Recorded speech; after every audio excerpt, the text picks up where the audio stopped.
You know, people say, well, don't let your disease run your life. Well, the disease did run my life because it took my job. It took my career away from me. And so at that point, yes, it did take over. You know, you can stop it from ruining your life, but you can't stop it from taking something from you that you can no longer do.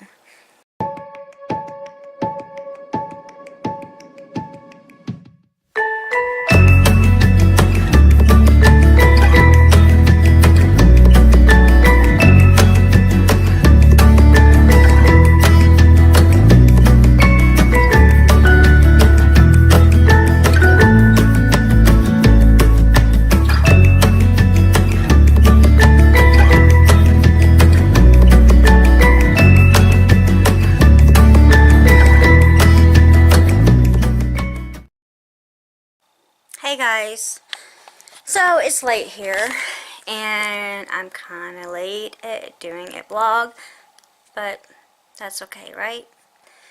So, you know, I live in apartments, you guys who keep up with my vlogs. You guys all know that, and I talk about them, and I talk about how nice they are, and they're expensive, and you have to make X amount of dollars per month in order to live here. And so, you know, with me being disabled, and have been disabled for some time, and just like everybody else, I had to fight to get my disability. I get bored rather quickly.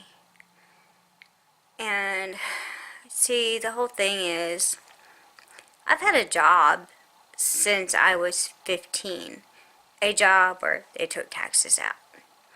I've been a babysitter since I was 11, maybe.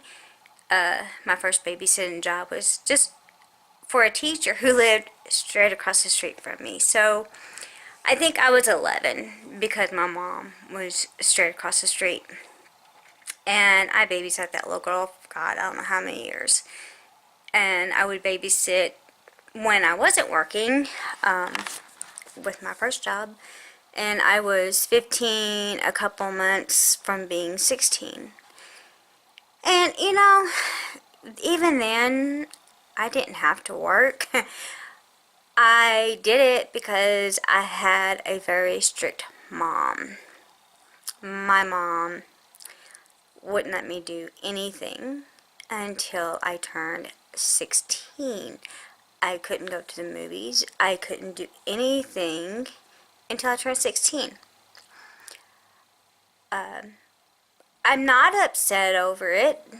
When I turned 16, I had a boyfriend since sometime in December, and we never went on dates. We met up at ball games, at different events, and so when I turned 16, I didn't actually go on my real date until a month later. And I was only allowed to go out one night a weekend. So my mom was a lot older. I was brought up old school, a very old school. And there's nothing wrong with that. But let's get to the point in my vlog. Since I have had a real job since I was 15, and as I got older and went to school and on and on, and I even went back to school again, you know, I have always had a job. There was times I worked 2 jobs. I worked in Illinois. I worked in a nursing home. Then I also worked for CVS Pharmacy. And in Illinois, if you wanted to work in the pharmacy, you had to get your pharmacy tech license, which required a $100 fee, and you had to get renewed every year. And so I did that first with them, and then a position for a supervisor became open. And so I was getting kind of burnt out on nursing, so I kind of went full-time with CVS and part-time with nursing. And then I ended up having to do full-time with both. And so I've always had a job, whether it's 1 or 2 or even 3. I've always had a job. So, you know, it wasn't the fact that I liked the money. It was the fact that not only did I have to support myself, I had to support 2 children and a husband that at the time while we were married, I can count on one hand how many times he actually worked a full-time job. And so I just always have worked. And so when I got really, really, really sick, my health really started to decline. God, I can't even remember when it started to really, really decline. My weight really started falling off really, really rapidly. I started getting really, really sick. Probably around 2004. And, you know, I thought that I was having the stomach flu. But you know, I didn't know anything about Crohn's. I only know it hurt, and I never looked into it. And my health just kept on declining. And so in 2009, my weight just fell, and I kept on buying smaller and smaller pants, smaller and smaller nursing scrubs, and finally was diagnosed. But even through all of that, I had 2 jobs. And, you know, I had 2 jobs because, well, Uncle Sam likes to take your overtime money. And if you work 2 jobs, he's not going to take that big of a chunk out of the money for all the hours that you have worked. So, I got really, really sick, and I had been working 2 jobs. So, in 2012, I took a medical resignation, meaning I wasn't resigning because I was being made to. I was resigning because my health said you have to stop working. But I was able to come back at any time they had an opening. I could come back. Well, I didn't go back.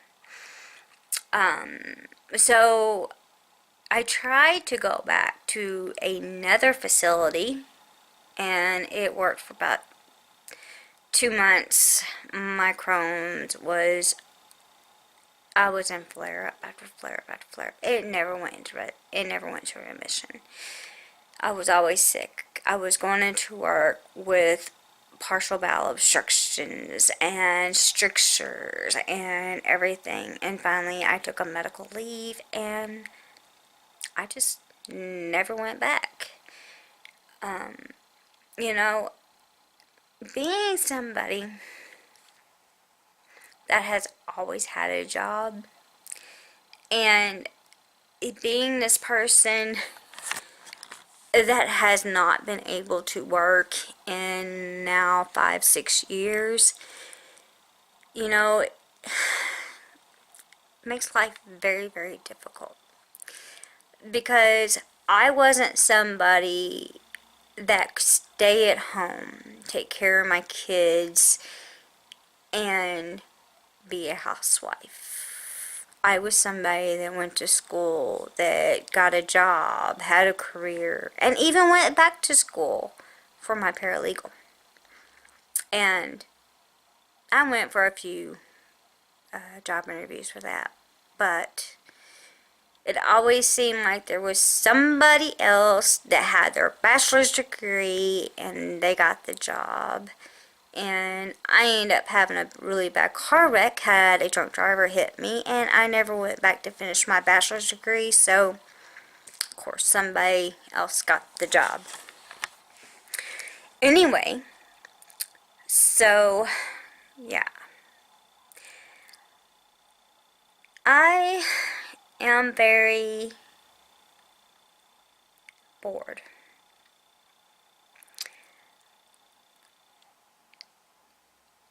I would say that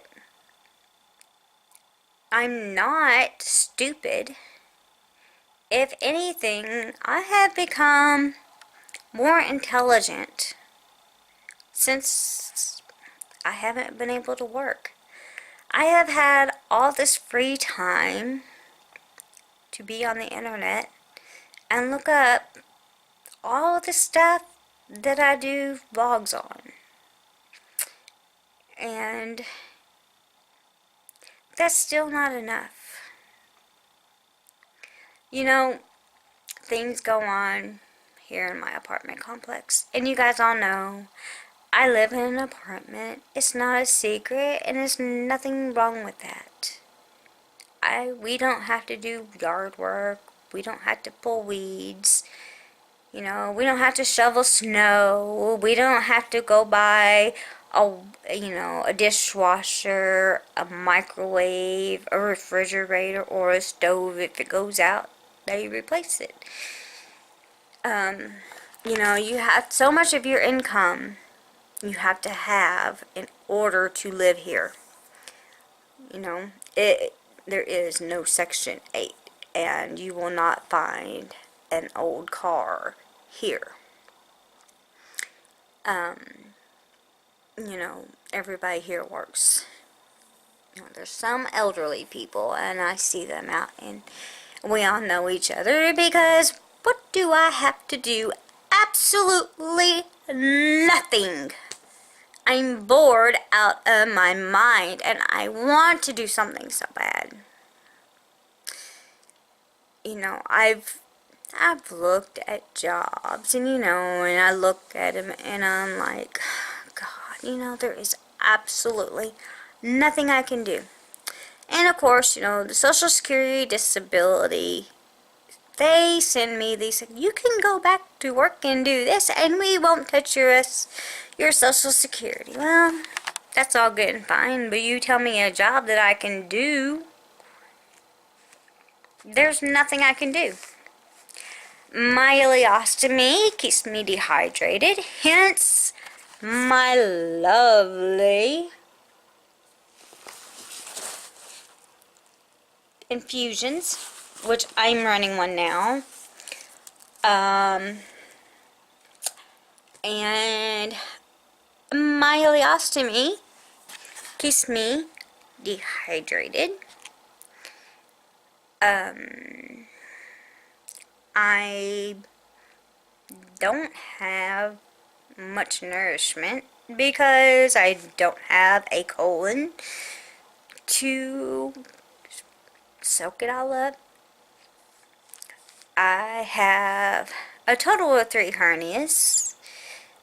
One that I've had since I was a little girl, a hiatal hernia, which is a hole in your esophagus that your stomach gets sucked up into, which causes the pain. I have a peristomal hernia, which is up and around my stoma, and I have an abdominal hernia. And, I can't afford to have the last 2 to cause me any problems, because that would cause me to go into the hospital and have surgery. So far, I've been lucky. I have been having a lot of pain, but this far, I have been lucky. Then, I have the lovely gastric pacer, which has been causing all kinds of bells and whistles to go off.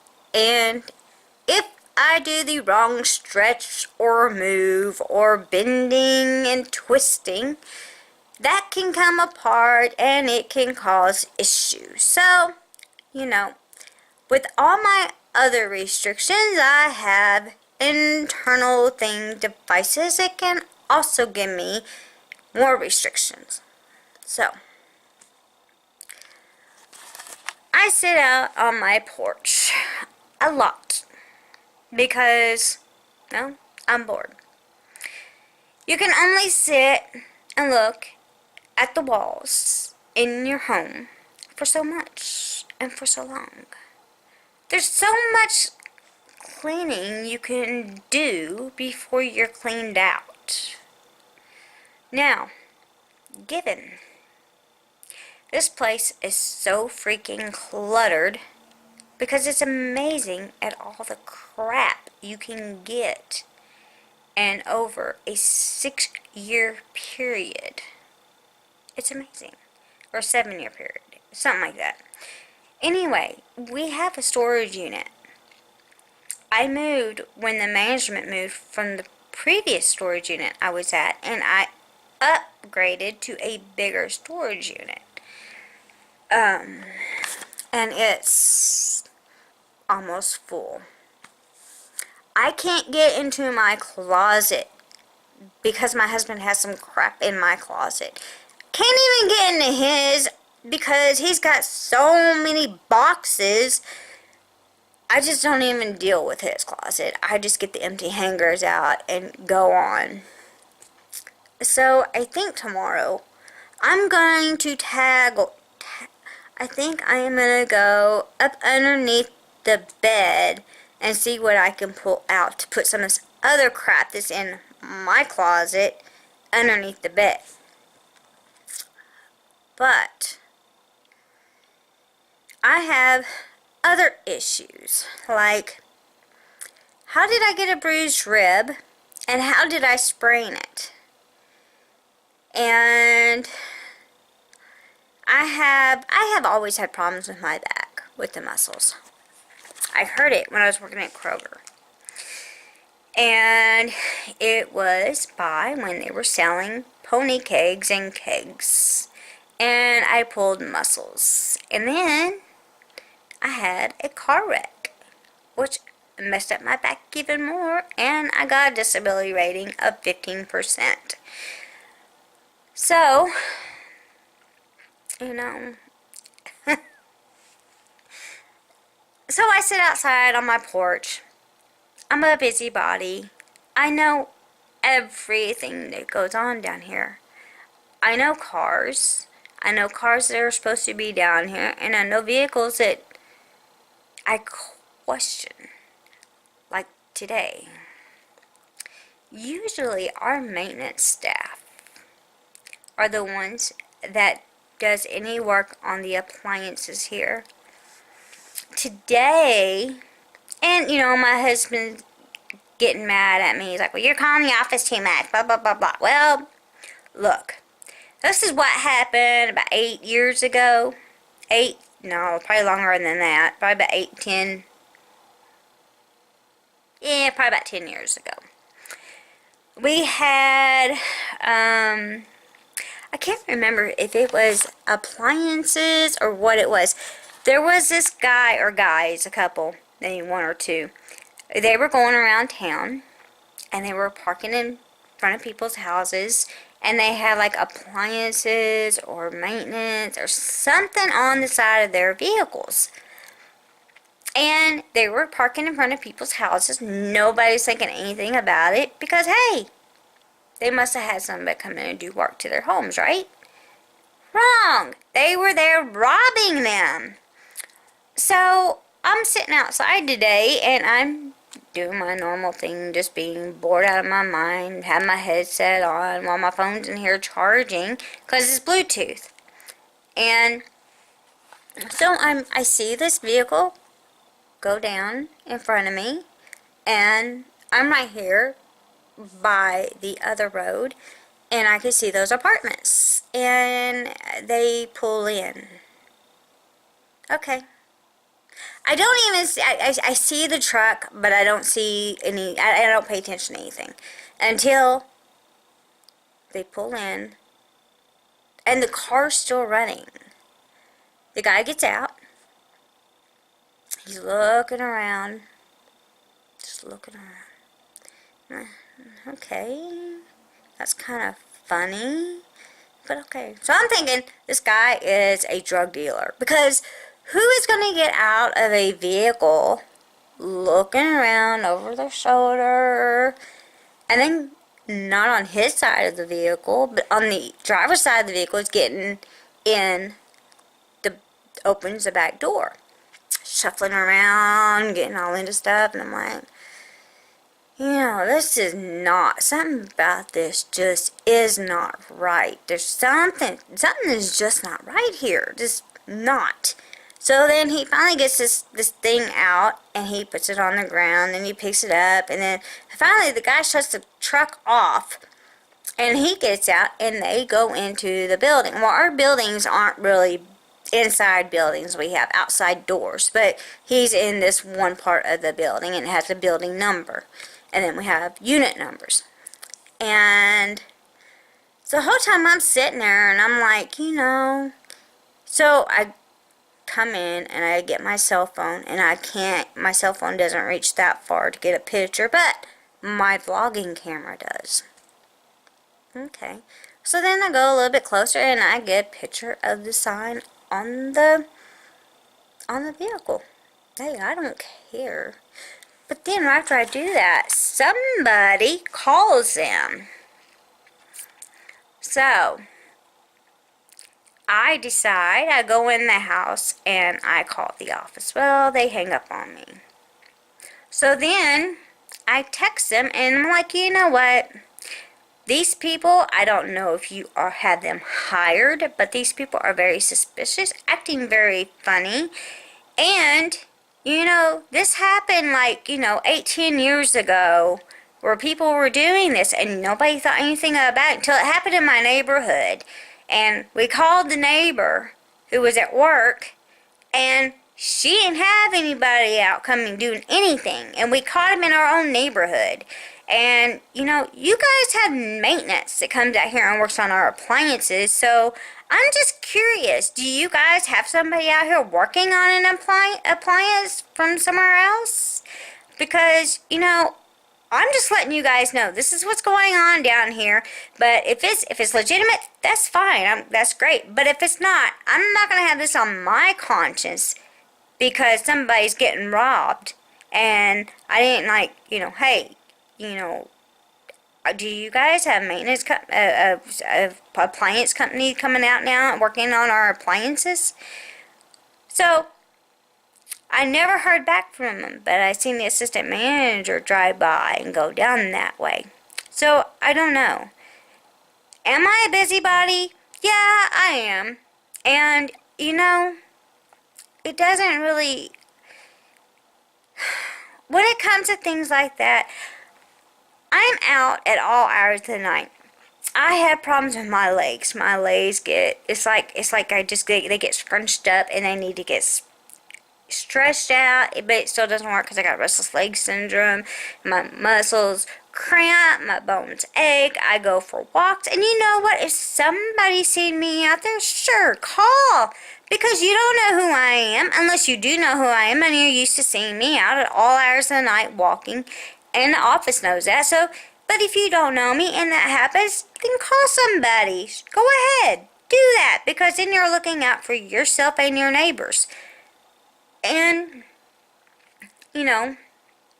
that's the way it should be. And you know what? My neighbors, except for one that I don't get along with, they all love me because I watch out for them. And they know that if something is not right, I call and have something checked on or checked on them, and they love me. So, today I seen somebody look like they had been decorating for Easter. I seen bright pink and blue ribbon in the tree, and then I got to looking more, and I seen a kite, and then I seen somebody up in the tree, and I'm like, is that a kid? So I watch him a little bit more, and I get closer, and I'm like, hey, you need some scissors? And he's like, I think that's gonna be about my best luck. So I go back to my house, and I get some scissors and a ladder. And so I stay there, because if he falls, he's gonna need an ambulance. Then his wife pulls up, and we're sitting there talking. But, I'm bored out of my mind, and I can't stand it. And sometimes I guess some of my busybodiness is good, and I guess in some ways it's bad. I just want something to do, and not being able to work has drove me insane. And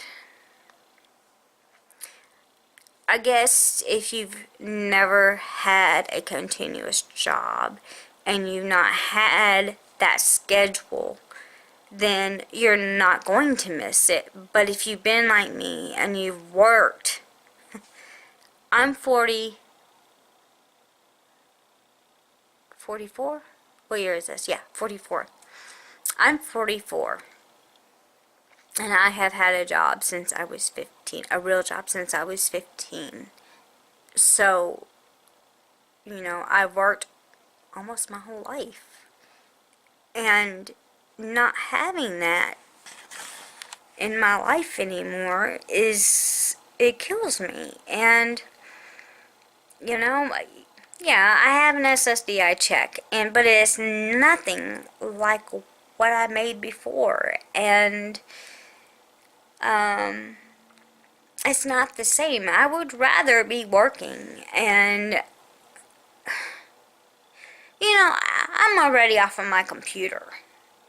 A lot of times I'm bored. There's nothing for me to do. I'm tired of being on the computer. I'm tired of watching television.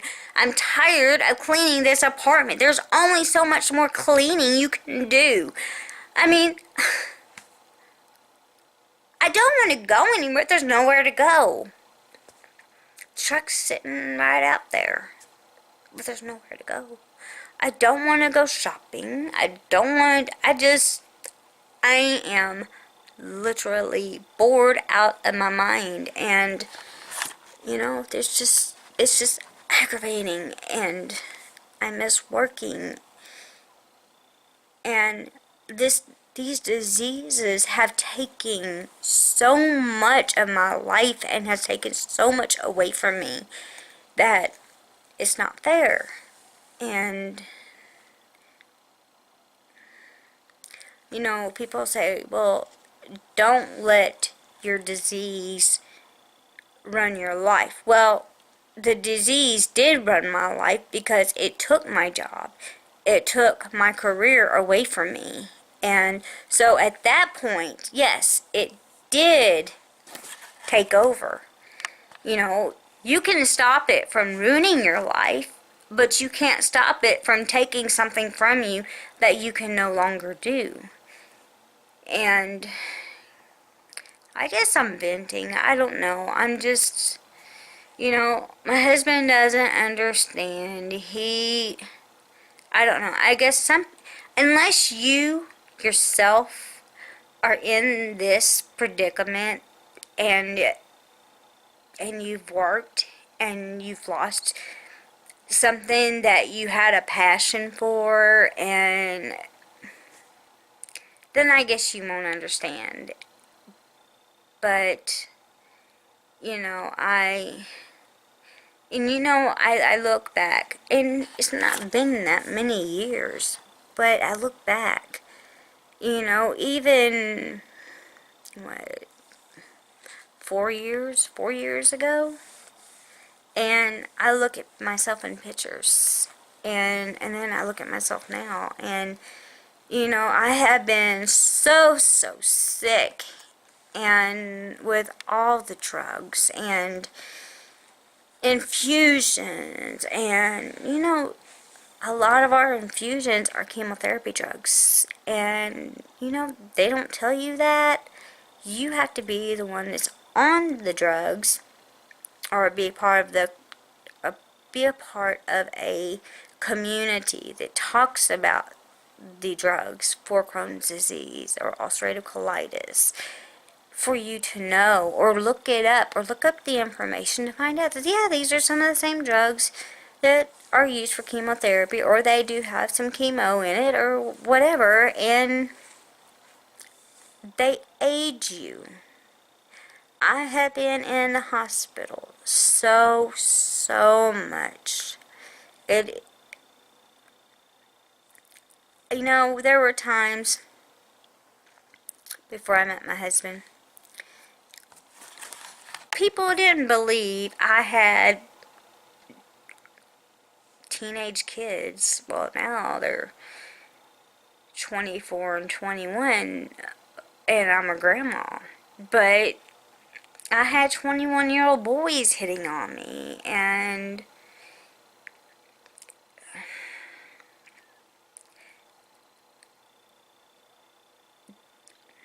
the disease wears you down. It makes you look older, and that's not something you can help. I mean, you could put some makeup on and that will help. And that is a lot of times the reasons why I do put on some makeup, because I'm just like, I look at myself and I'm like, oh my God, you look so horrid. You look like an old hag. And then, and then too, and then you get on the medication and you gain weight. And then the older you get, the harder it is to get it off. And, I'm not used to being heavy. I'm used to being itty bitty. And I had finally gotten the weight off from the Humira and the prednisone. And then I got put on Entyvio and I ballooned up. And this is not my size. I'm usually a 2 or a 4, right around in that area, and now, yeah, a 12 or 14, and this is not me. I don't get rid of my clothes because the weight fluctuates so much. It's horrible. And,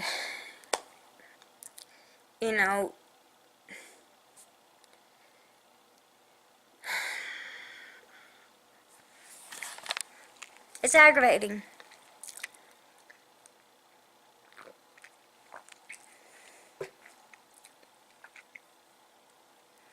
When I tried to go back to work, one of my biggest problems was staying hydrated. You can't take anything on the floor to drink. And so I always stayed dehydrated. Well, they didn't drug test me when I was hired. They do random drug testing. Well, they decided to grab me after my lunch break. I'd already went to the bathroom. And I told her, I was like, well, I very rarely pee. And most of my output is through my bag. They forgot about that. But I could not go back on the floor until I gave them a urine sample. So guess who was in the office for a few hours? Yep, you're right, me. So I just, People don't understand unless they've been there. People will never understand unless you've been like most of us who have had a job since they were old enough to have one, and then have a career, something they loved, a passion, and then have it taken away just one time. One episode. Not fired. Just take a medical resignation. And you know, I really miss it. Yes, geriatrics is a hard job. It's a very hard job. It's hard not to get. It's hard not to get caught up in it. It's hard not to get attached. And you know, that's one of the first things they tell you in nursing. Do not get attached. Well, guess what? You do. Because when you work in geriatrics in a nursing home, you are part of their family. You're with them every day. It's not like working in a hospital on ortho neuro or, you know, I would never work with peds. But it's not like that. You're with these people every day. Sometimes until they die. And you're the only family they have. Because some of their family just drop them off and never see them again until they die. And then they come in there and act like, oh, my poor grandma, blah, blah, blah, blah. They don't care. They just come in there because, oh, they're dying. Now they want whatever they've got there, or they donate it, and now it's time to bury them and see who's in the will. And you're the only family.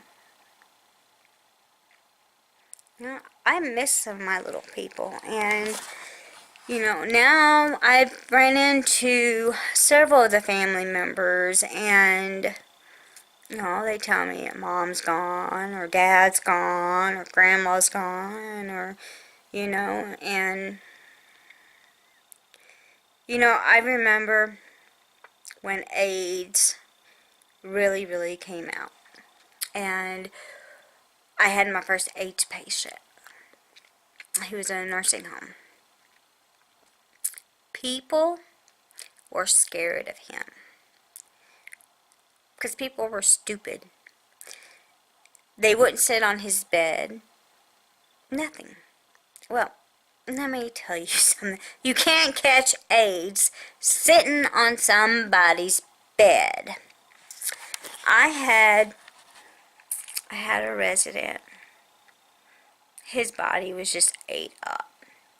He had decubitus ulcers. He was so bony, so bony. I could put my fist in. We didn't do his... This was in Indiana, and I don't know any physical therapist in Kentucky that does this, but the physical therapists in Indiana, they are the ones that did the dressings, the really bad dressings. They are the ones that did those.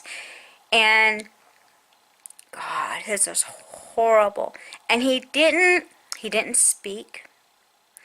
Everything was emotional. You could see it in his eyes, his reactions, body language. And I remember somebody saying, he patted my butt. I'm like, he's not patting your butt. He's patted my back. That's what he's doing. He's thanking you. He's not trying to fill you up. He's trying to tell you thank you. And before he died, one of his things in his chart was just to have the last rites. And so he could understand us, and he could shake his head and all that. And so we got his last rites, and that was really sad. And he was an AIDS patient. And I've been through a lot in my years and have seen a lot of firsts. And was an amazing career, and I don't regret it, and I really and truly miss it. And I guess unless you've been there, had a job and can't do it anymore, and you're like me, you don't know what to do with yourself, you don't know nothing, and it's just, you know, my biggest problem is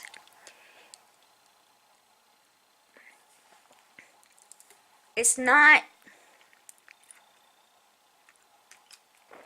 it's not me. It's not me that's not dependable. It's my body. I can go to work every single day. It's my body that won't let me. Because I did. In 2013, I tried to go back to work. I couldn't do it. I couldn't do it. And, you know, I've got a whole lot worse since then. And, you know, every job requires something that I cannot do.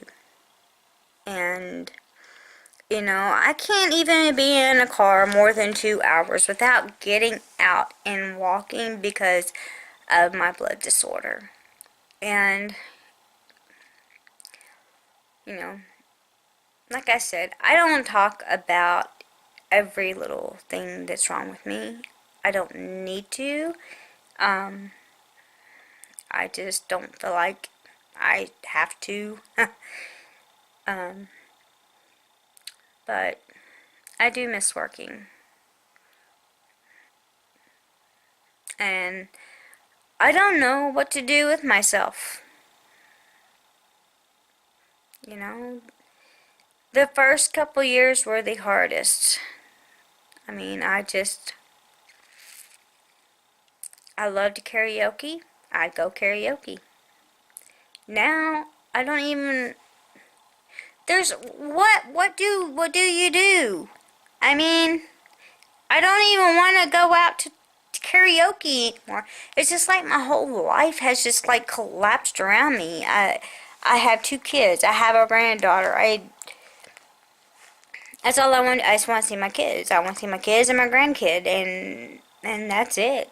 And be with my husband. And I'm like a little dog at the door waiting for my husband to come home, or watching for my kids, or getting on my kids because, hey, I told you to call me when you got home, or I told you to text me. And, you know, my kids are adults, and they're not little kids anymore, but I still treat them like they are. And so I don't know. I guess I just get on everybody's nerves because I'm bored.